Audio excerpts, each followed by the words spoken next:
Project को कम ज्यादा नहीं किया है, वो पूरा कर रहा है, उसमें कोई कसर नहीं।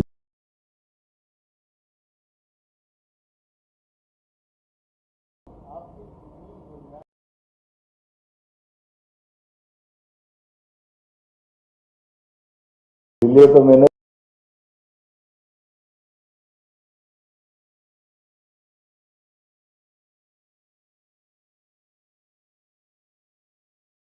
आज का दिन खासकर किसान कल्याण वर्ष में ये ऐतिहासिक निर्णय है, जिस निर्णय के कारण से हमारी किसान की खास करके खेती के सेक्टर में जिसकी जीवन भर की आजीविका होती है, उसको दृष्टिगत रखते हुए ऐतिहासिक निर्णय किया गया।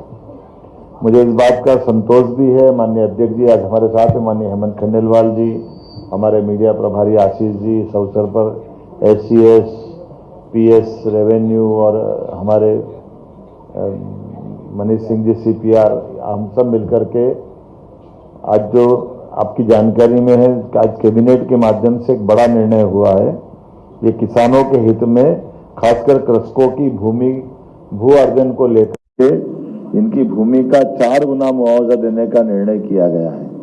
ये हमारे राज्य का एक ऐतिहासिक निर्णय है, इसको सरल भाषा में इसको फैक्टर 1 से बढ़ाकर 2 करना बोलते हैं, जिसके कारण से किसानों को उनकी भूमि का अधिक न्याय संगत और सम्मानजनक प्रतिकर किसी की भूमि का अर्जन होगा उसको उस गाइडलाइन के मुआवजे से ग्रामीण क्षेत्र में 4 गुना दिया जाएगा। इसमें कोई कॉम्प्लिकेशन नहीं, इसके कॉम्प्लिकेशन की सरलता से हमने 1 और 2 नगरीय क्षेत्र के अंदर उसका गाइडलाइन का डबल, क्योंकि नगरीय क्षेत्र की गाइडलाइन तो वैसे हर बार बढ़ती रहती है, लेकिन ग्रामीण क्षेत्र में बड़े पैमाने पर हमारे जितने बड़े प्रोजेक्ट चल रहे हैं, उल्लेखनीय है कि ये उसके लिए बेस लाइन का काम करेगा। इसलिए मध्य प्रदेश भूमि अर्जन और पुनर्व्यवस्थापन में उचित प्रतिकरण पारदर्शिता का अधिकार अधिनियम 2013 जो लागू हुआ था, इसको भू अर्जन अधिनियम 2013 बोलते हैं। इसकी धारा 26 के अंतर्गत भूमि के मूल्य निर्धारण के जो सिद्धांत प्रतिपादित किए गए, उसमें हमने किसानों को उचित प्रतिकर देने का निर्णय और पारदर्शी और पुनर्वास की व्यवस्था का इसमें यह निर्णय किया है। उल्लेखनीय है कि वर्ष 2014 में मध्य प्रदेश में फैक्टर 1 डिक्लेयर था, उसके कारण से कलेक्टर गाइडलाइन रेट प्लस 100% इसमें जोड़ने की बात थी, तो खास करके ये लगभग 2 गुना मुआवजा होता था। तो 2 गुना से करने से कई बार हमको स्पेशल कई सारे निर्णय पैकेज भी देना पड़ते थे या कई प्रकार से लोगों का आक्रोश भी आता। तो इसलिए अब हमने इसमें सरलीकृत रूप से ग्रामीण क्षेत्र में 4 गुना और शहरी क्षेत्र में 2 गुना, तो शहरी और ग्रामीण में समान रूप से इसको एक तरह से पहले लागू किया था, लेकिन अब हमने थोड़ा संशोधन किया, क्योंकि गांव की और शहर के अंदर जमीन आसमान का अंतर होता है। और खास करके हमने सबने देखा कि इसके कारण से हमारे विकास के कई सारे बड़े प्रोजेक्ट भी प्रभावित हुए हैं, क्योंकि जब असंतोष होता है, थोड़ा मन में भाव आता है, तो उसका असर पड़ता है। अब ये जरूरी इसलिए था कि हमारे यहाँ राज्य में विकास की गति हमने तेज खोली है, तो लगभग 70-75 हजार करोड़ का पूंजी निवेश हम प्रति वर्ष कर रहे हैं। ऐसे समय में लैंड एक्विजिशन को लेकर के इसके आने वाली कठिनाइयों का हल निकालते हुए इसमें सड़क, पुल, रेलवे लाइन, राष्ट्रीय राजमार्ग, एक्सप्रेसवे, सिंचाई परियोजना, अधोसंरचना विकास, ऐसे कई कामों को लेकर के इसके कारण से हमको इसकी मदद मिलेगी। उल्लेखनीय है कि ये भाव हमारे मन में ये सारी कठिनाइयों को महसूस करने के लिए इस दिशा में बढ़े थे। हम 7 नवंबर 2025 को कि हमको इस पे विचार करना चाहिए, इस दिशा में आगे बढ़ेंगे, और इसी पे फिर हमने 13 जनवरी 2025 की एक मंत्रिमंडलीय समिति का गठन किया, जिसमें हमारे राकेश सिंह जी पिल्लूड़ी मंत्री, साथ में माननीय मंत्री चैतन्य कश्यप जी, माननीय मंत्री तुलसीराम सिलावट जी, इनके माध्यम से कमेटी का गठन किया, जिससे कहा कि ये इस पूरे मामले में अपनी रिपोर्ट दे। और ये समिति द्वारा बनाई गई बैठक 21 जनवरी 2026 को हुई थी, जिसमें मंत्रीगण, विधायकगण, FICC क्या फिक्की के और खासकर क्रेडाई के, CII के, किसान संघ, किसान प्रतिनिधि, सबसे मिलकर के ये राय जुटाने के साथ उनका संकलन करते हुए, सबकी राय का सम्मान करते हुए इसमें इस तरह के निर्णय की तरफ हम बढ़े हैं। मुझे इस बात का संतोष भी है कि ये लागू करने के लिए हमने अपने अपने गाइडलाइन में अब एक और ये भी उल्लेखनीय है कि हमारा एकमात्र राज्य है, इसको इस तरह से भी समझोगे कि गए बार हमने संपूर्ण गाइडलाइन को 16% बढ़ाया था और इस साल ये 13% बढ़ा है, तो 16 और 13 लगभग 39% होता है। और ये अपने आप में लगभग 120% के आसपास होगा, तो इसका भी 4 गुना देंगे। तो ये किसानों की साइड में वास्तव में एक तरह से हमारे सारे निर्णयों को लेकर के काफी प्रभावी होने वाला है। और इसके बाद गजट अधिसूचना के बाद सभी भू अर्जन के आदेशों पर इसको लागू करने के लिए हम अधिसूचना जारी कर रहे हैं। और साथ ही साथ पीडब्ल्यूडी की 1281 हेक्टेयर भूमि, जिसका हम लगभग 742 करोड़ का, ये 3 साल का रिकॉर्ड है पिछले, जो कुल लगभग 10,000 करोड़ का। अब ये बदलते हुए हम वैसे मैं अगर अलग अलग आंकड़े अलग अलग विभागों को बताता हूँ तो ये एमपीआरडीसी का 1,573 हेक्टेयर का लगभग 2,500 करोड़ का मुआवजा था। और ये एनएचआई है ना, इसका 7,500 हेक्टेयर से लगाकर 6,000 करोड़ का था। तो अब ये सीधे सीधे आप इनको अगर अपन जोड़ेंगे तो ये अपने आप में बड़ा आंकड़ा हो जाएगा, जिसको बोलने में भी अच्छा नहीं लगेगा, लिखने में अच्छा लगेगा। अपने लिए ये 4 गुना करते जाएंगे तो हमारे लिए मान के चलो कि अकेले जल संसाधन नर्मदा घाटी में भी 4,500 हेक्टेयर का भू अर्जन, ये 1,000 करोड़ का मुआवजा निर्धारित था। इसका लाभ कैसे मिलेगा? शासन और किसानों पर सकारात्मक प्रभाव पड़ेगा।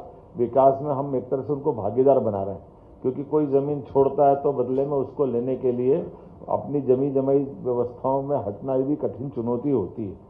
ऐसे में योग्य प्रकार से नई जमीन लेने के लिए भी उसको इससे मदद मिलेगी और भू अर्जन के कार्यों में तेजी होगी, परियोजना समय पर आएगी, भू अर्जन विवादों को टाला जाएगा, विकास कार्य निर्विघ्न होंगे, ग्रामीण अर्थव्यवस्था मजबूत होगी, किसान समृद्ध होंगे।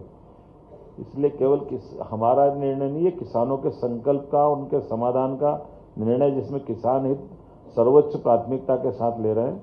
विकास और किसान साथ साथ है, संवेदनशील, निर्णायक, और ये नेतृत्व की दृष्टि से हमने अपने सामूहिक नेतृत्व में इस बात को स्वीकारा है। इसलिए विकास भी और किसान का सम्मान भी। किसान समृद्ध तो मध्य प्रदेश समृद्ध। मैं मान के चलता हूं कि इसी भाव से हम चलते हुए एक अपने विकास के संकल्प के साथ आगे बढ़ रहे हैं। और इसीलिए मुझे लगा कि ये बड़ा विषय है, इस विषय में हमारी अपनी सबकी एक बार इस तरह से चर्चा होना चाहिए, क्योंकि ये बात भी सही है कि हम देश के मध्य में बैठे हैं और मध्य में बैठने से हमारे लिए सभी सेक्टर में समान रूप से, जैसे आपकी जानकारी में है, हमने तय किया कि हमारे बजट को अब वर्तमान चुनौतियों के बीच में भी हमारे विकास को भी और इसको लगभग 14% की ग्रोथ से बढ़ाते हुए 5 साल में डबल करेंगे। और उस स्पीड को मेंटेन करते हुए हमारा राज्य करीब करीब उस दिशा में काफ़ी हद तक बढ़ा है। ऐसे में नदी जोड़ो अभियान हमारा केन बेतवा, पीकेसी, अब ताप्ती के साथ भी आ रहा है।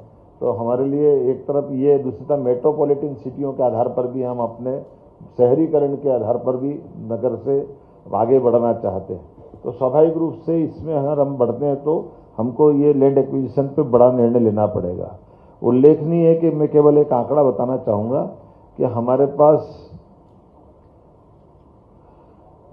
ये 2023-24 में अब तक 3 वर्षों में 55,530 किसानों के विभिन्न परियोजना में 16,000 करोड़ की राशि का मुआवजा हमने अभी तक वितरित किया है। अर्थात प्रतिवर्ष लगभग 5,300 करोड़ का था। और इस दर से आने वाले वर्ष में विकास दर की अगर ये गति रही तो हमको, अब आप इससे अंदाज लगा सकते हो कि 4 गुना अर्थात 20,000 करोड़ का हम अपना मुआवजा देने की तैयारी कर रहे हैं, ताकि ये समय पर हो जाए। खास करके ये जो हमने निर्णय किया है, ये बढ़ी हुई दरें राज्य और केंद्र सरकार के समस्त भू अर्जन परियोजनाओं पर तत्काल प्रभाव से लागू होगी। इसको कोई लंबित करने की जरूरत नहीं है। इसलिए ये निर्णय करने का मौका आया, मुझे लगा कि आप सबको बताना चाहिए। तो अपने में से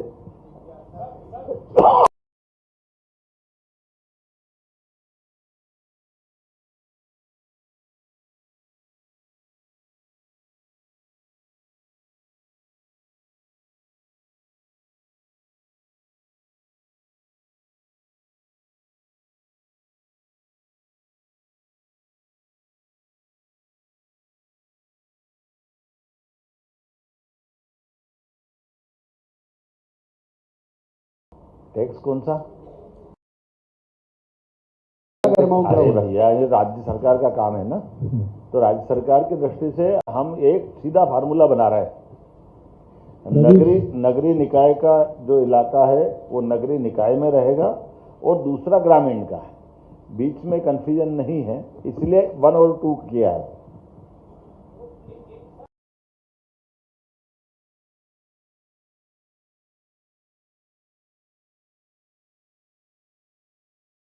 हमने एक फार्मूला बनाया है। हमारे राज्य की सीमा जिन जिन बड़े राज्यों से मिलती है उसमें उत्तर प्रदेश, छत्तीसगढ़ और गुजरात, तीनों का जो फार्मूला वो हमने लगाया। ठीक है, हाँ। अब हो गया ना, एक दूसरे को ले लेने दो, दूसरे को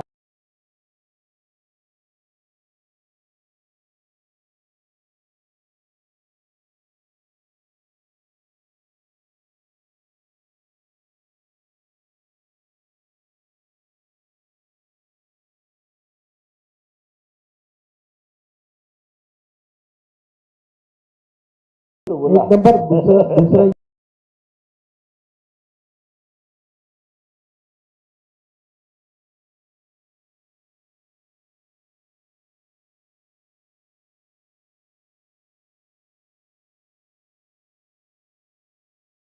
एक बात जानते और तीसरा मत करो, फिर दूसरा जब क्या करेंगे। थोड़ा सा ये जरूर है कि हमने नर्मदा वैली का 2024 तक का जो MOU विभिन्न राज्यों के साथ हुआ था, तो भारत सरकार के नेतृत्व में हमने लगभग 1.5 साल से अभी तक 6 बैठक कर ली है और मुख्यमंत्री जी के साथ भी मेरी और माननीय केंद्रीय जल संसाधन मंत्री के साथ मीटिंग हो गई कि हम अपने राज्य के इस वर्तमान के दृष्टिकोण से पानी का भी उपार्जन के साथ साथ बाकी भविष्य की संभावना का भी इस पे और काम भी कर रहे हैं। तो कोई अच्छा निर्णय होगा तो उस दिशा में आगे बढ़ेंगे। लेकिन ये बिल्कुल सही है कि हमने अपने मुआवजे के कारण से किसी प्रोजेक्ट को कम ज्यादा नहीं किया है, वो पूरा कर रहा है, उसमें कोई कसर नहीं।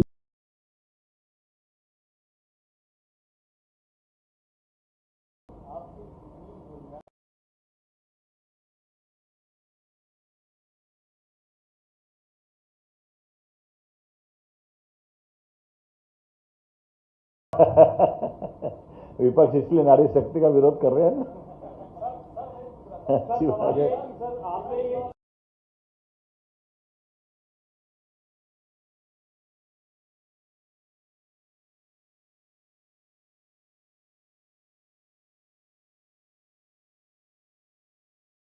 हमने सारा विचार करने के बाद किया है, इसमें कोई किसी बात की कोई कमी नहीं है।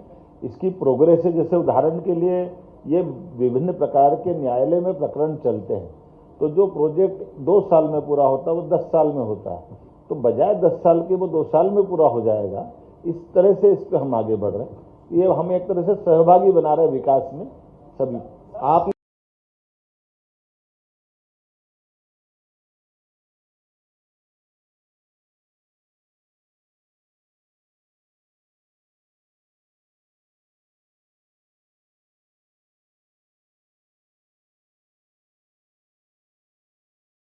देखिए, ये कोई भी राज्य के अंदर सबसे बड़ा हमारा संभावना का सेक्टर वो है हमारे किसान।